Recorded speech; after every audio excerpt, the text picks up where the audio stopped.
Let's talk about Xerjoff, shall we? So today I'm talking about Xerjoff's 2021 releases. There were 11 of them. I've got 10 of them in this video, and I'm going to rank them. So if you like Xerjoff and you want to find out how I rank their 2021 releases, then please stay tuned.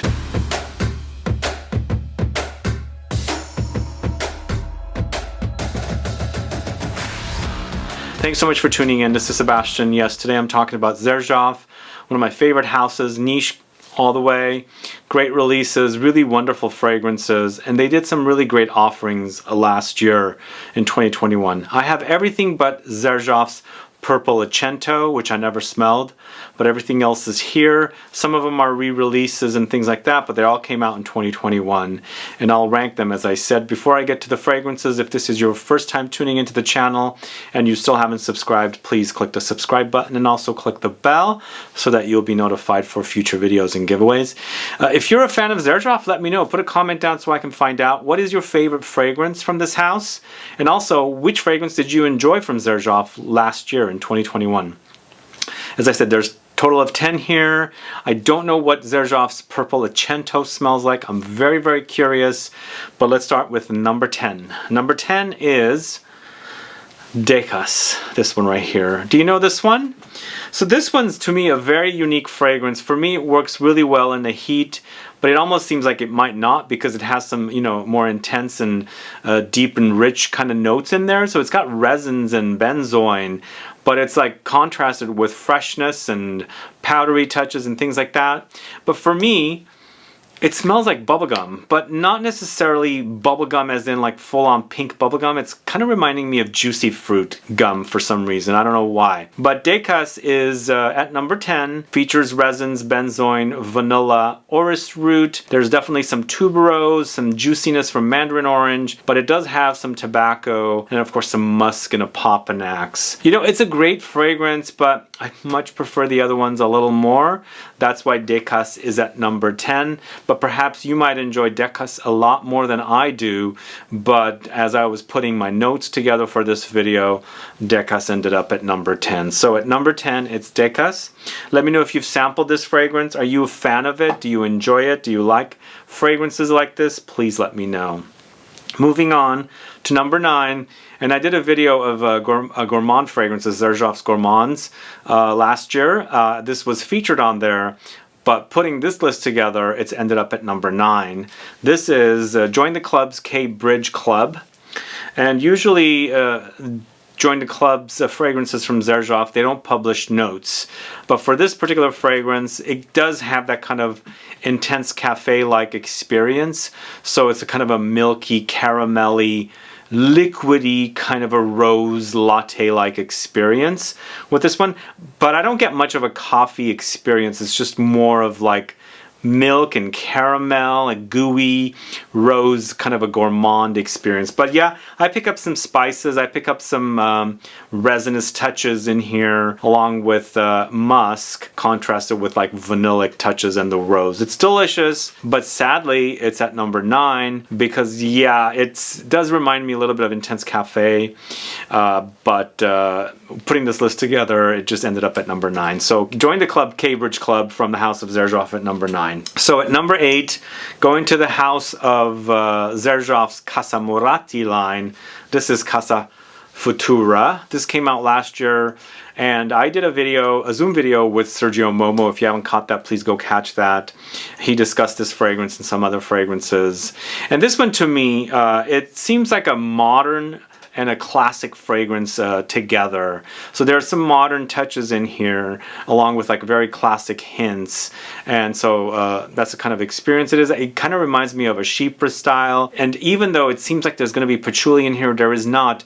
There is a note called skeleton flower. Maybe that's why I'm getting that. But there's lots of aromatics in here like lavender. There's rosemary, another aromatic, but lots of rose as well. There's also that skeleton flower, the geranium, cedar, musk, and sandalwood. So it's definitely a great scent. It does lean classic, but it's also very, very modern. And I like that about this particular fragrance. And it also has a beautiful bottle, very, very shiny gold, and that beautiful design right there I really enjoy as well. So Casa Futura from the house of Xerjoff's CASAMORATI line is at number 8. So at number 7, it is Coexistence, this one right here. So this one is kind of a fruity, oudy, rosy kind of an experience. So we see a lot of oud and rose combo fragrances, but this one also has that, there's a fruitiness in here. I don't know where it's coming from, but yes, I should know it's coming from an Osmanthus note. Anytime I see Osmanthus in fragrances, usually has a kind of a peachy, apricot-y, stone fruit kind of an experience. So for me, I'm actually kind of getting like a combo of peaches, because there's a lot of sweetness in here. It's a juicy sweetness, along with some plums. I think there's some plumminess in here as well. But overall, it's Cambodian oud, there's amber, there's vanilla, there's that rose I mentioned, there's some floral touches of jasmine, of course that Osmanthus note, bergamot, musk. And if you guys don't know Osmanthus as a note, it's actually a flower on a tree. It's drank as a tea.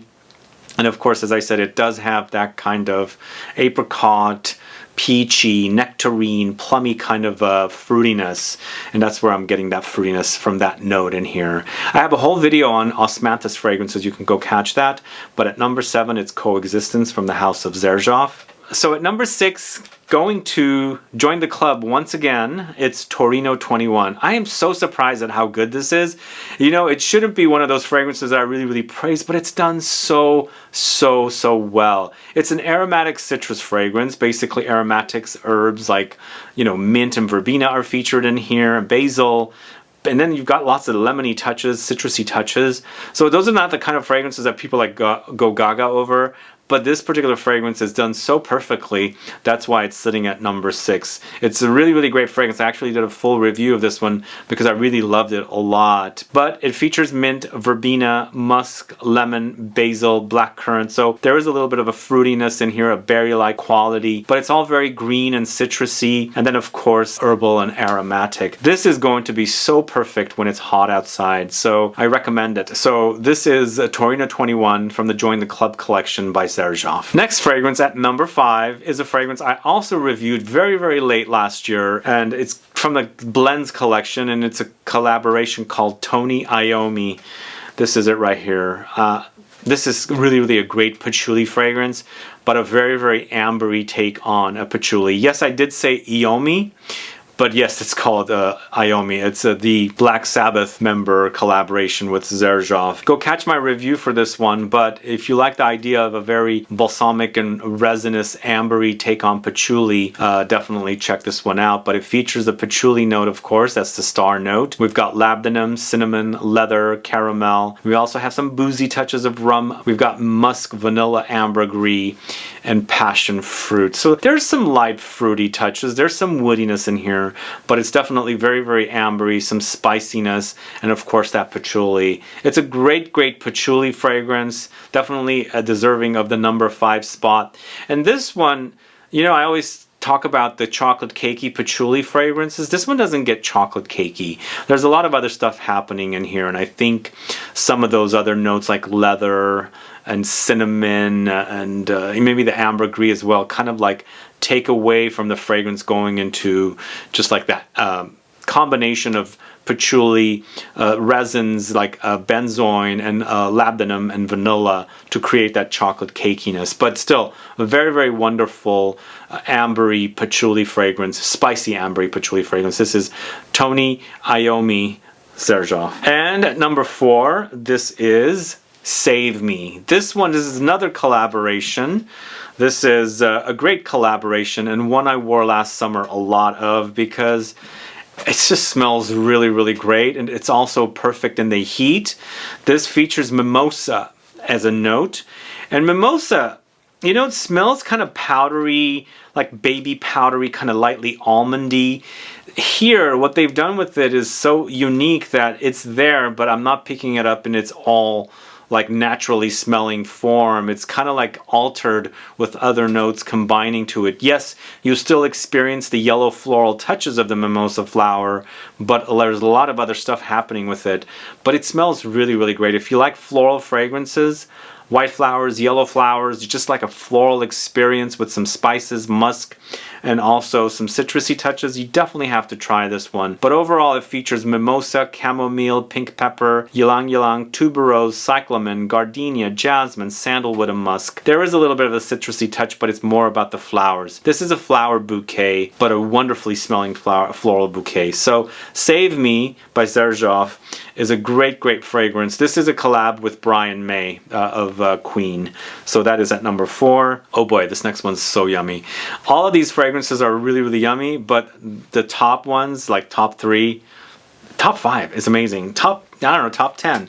But at number 3, it's Xerjoff's Join the Club 400. So this one, once again, notes not really published, but for me, I'm picking up notes that kind of remind me of certain things. First of all, it's very sweet and honeyed. There's a honeyed experience in here. And I know Xerjoff's Naxos features lots of honey. And so there's a floral touch contrasted with like this honeyed vanillic touches. So I'm picking up some like perhaps like citrus floral touches in here, or some kind of other floral touches, and then also combined with other flowers. But it's got some spice, it's got some kick. Potentially there's some musk in here as well, maybe some vetiver, maybe a little bit of tobacco as well. But it kind of does remind me a little bit of Naxos, but more of like a floral take on Naxos perhaps, because there's just like this tobacco-ish touch. And it's not a very strong tobacco. It's also very lightly ashy if it is tobacco, but even though they don't publish notes with these particular fragrances, these are the kind of notes I pick up. This is really wonderful. If you like honeyed fragrances, because it just smells of honey, pure, unadulterated honey is what I should say. But you know, I'm into honey a lot. I love to put honey on top of butter on a very yummy biscuit or something. And I like my honeys with different kind of flowers. You know, there's the mimosa flower acacia honeys. There's lavender. There's orange blossom. And this one seems like it's a very fancy honey with some kind of a very special flower that the bees were, doing their thing to create this honey. That's so good. Really yummy. Anyway, Join the Club 400 by Xerjoff at number 3 is absolutely delicious. So number 2, another gourmand. This is Italica from the CASAMORATI line. This is absolutely delicious, but it's interesting in here, they don't credit fruits. And the color of the bottle reminds me of red berries, and I do pick up like a berry-like touch. But for me, it's in addition to all the other notes, there's that berryness in here, so it's a nice contrast. But it's lots of saffron with almonds. There's milky notes, there's bourbon vanilla, there's toffee, sandalwood, white musks, but such a delicious gourmand. It's creamy, it's milky, it's lactonic, it's a little buttery. It's like the toffee has some kind of a texture, not quite hard, but not soft, not very soft and milky either. And you experience that in this particular fragrance. A really delicious treat, a great gourmand. And of course, as I said, don't forget the fruits in here. There is a little bit of a fruity touch, and it reminds me of the color of this bottle, the berries. It's like red berries. Anyway, Xerjoff CASAMORATI Italica is at number 2. Can you guess my number 1? So at number 1, this is Symphonium. I talk about this one a lot. It's a very special fragrance, and even though it's got oud in the notes, it's got 2 kinds of oud. It is mostly about the chocolate and the mandarin orange, which acts very kind of like a chocolate orange fusion, a dessert or a candy or a treat like that. It smells very expensive, but very gourmand. And I like the combination of this kind of like dark/milk chocolate contrasted with the citrusy sweetness of the orange or mandarin orange. But overall, it's Spanish mandarin, Belgian chocolate, vanilla, Laos oud or Laos oud, and Thai oud for one delicious gourmand treat. I featured this over the weekend in an oud fragrances video, a video of oud fragrances I haven't talked a lot about for the oud. And even though I rank this pretty low because it's not very oudy, I wanted to highlight it as an oud fragrance. So I don't get the oud as much as some other people might. That's why I think it's more of a gourmand than an oud fragrance. But according to the notes, there's supposed to be oud in there, like Laos oud and Thai oud. Either way, it's a delicious gourmand. At number 1, it's Symphonium from the House of Xerjoff. Anyway, thanks so much for watching today's video. Let me know if you've sampled these particular fragrances. Let me know if you had all these fragrances. How would you rank it? And have you sampled Purple ACCENTO? I haven't sampled it. I'm curious to smell it. I really want to find out what it smells like. But either way, if you have these fragrances or whichever ones you have, rank that list. But let me know if you don't have any of these fragrances after watching this video, which one sounds the best to you. Anyway guys, thanks so much for watching today's video. If you have any questions or comments, please list below. Please like this video, please share it, follow me on Instagram and Facebook, and I'll be back with more videos very soon. Have a good one. Goodbye.